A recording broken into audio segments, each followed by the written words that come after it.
لكم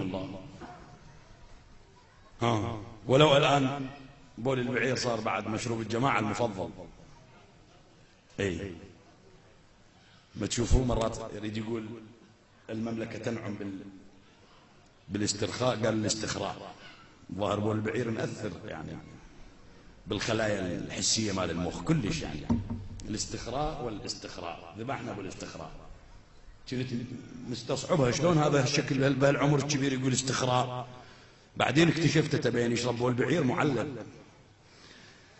والله حلوه هاي. ما ادري لحام هذا الممثل اللبناني، هو ما ادري سوري رحم الله والديك. هذا الممثل السوري يقول في تركيا يشربون لبن الحمير.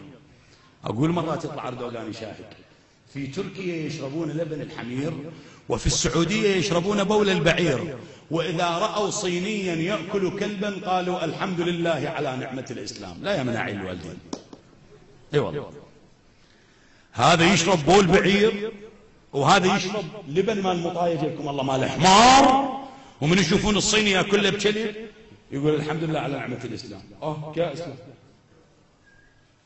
فهذول لا تلوموهم، لهم آباء وصفتهم السيدة الزهراء. ارجع لخطاب الزهراء هنا، ارجع. من تشوف مو نزل على مواقع التواصل الاجتماعي قواطي مال بول البعير الشراب المفضل لجلالة الملك، مو نزل ولا؟ ارجعوا لخطبة الزهراء راح تشوفون أن ذولا أولاد ذولات. قالت وكنتم تشربون الطرق.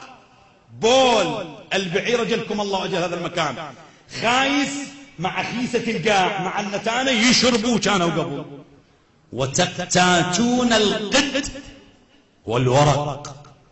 قد وورق. الورق الضحل الخايس الواقع بالقاع. يعني أجلكم الله شبهتهم. أقدر أنا أشبههم، مو السيدة الزهراء. السيدة الزهراء تترفع، أنا ممكن أسولف.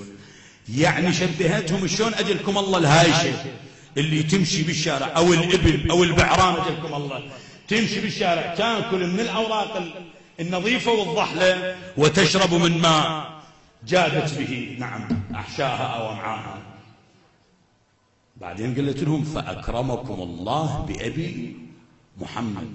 يجوا أبوي سوائلكم كرامة. شلون جازيتوا لرسول الله؟ قل لا أسألكم عليه أجرا إلا المودة. شلون مودة ذوي القربى؟ سووا لهم.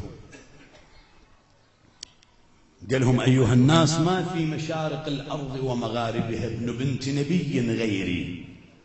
قال لهم بس أنا ابن بنت رسول الله. صاح المنادي احرقوا بيوت الظالمين.